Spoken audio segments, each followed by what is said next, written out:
Does the Bechdel test really empower women? It's time to nerd out.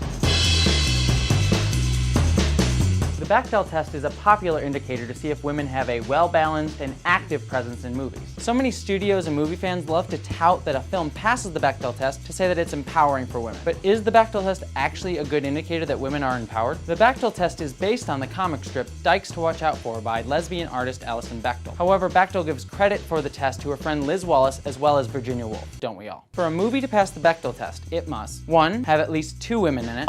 2. Both those women must have names. 3. Those women must talk to each other. And 4. Those women must talk about something other than a man. We may want to focus on those attributes. That's it. You know, that thing that most women do every day, have conversations with each other and have names. Yet you'd be surprised how many films don't pass this simple test. Star Wars, The Avengers, several Harry Potter movies, the entire Lord of the Rings trilogy. At least Cate Blanchett was literally radiant in those movies. While all those movies feature badass women, they're either all alone or are never talking to each other. The fact that so many films can't even pass this basic test is incredibly telling about the lack of female representation in Hollywood, both in front of and behind the camera. By the way, this whole production team is all women. According to the Geena Davis Institute, in the top 700 films between 2007 and 2014, only 30% of speaking characters were women. Damn, that number is low considering women make up about 50% of the population. At least Star Trek passes the test. And have you noticed how your boobs have started to firm up? Not that we care about such things in this day and age. That's why it passes?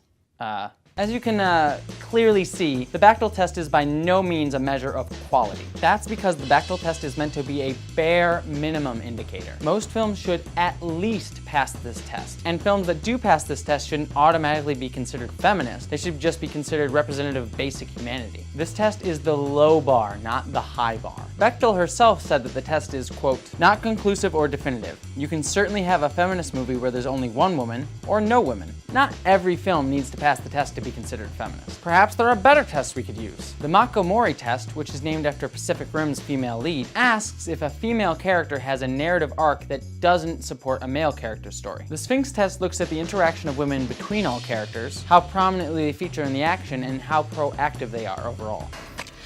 I am no man.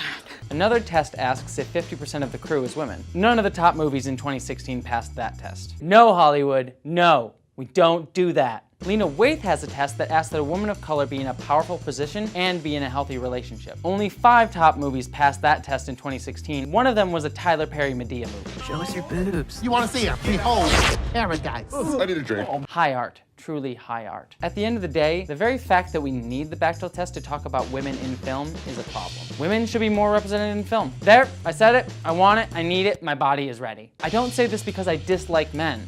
So many of my favorite protagonists are men. But 1, representation is important. Why? Because as Geena Davis said, if she can see it, she can be it. So when are we gonna get the trans woman superhero that I deserve? And 2, as things like Wonder Woman, Annihilation, and Black Panther has shown us, women have cool new stories to tell. And as nerds, I think we can all agree that a good story is what we're really after.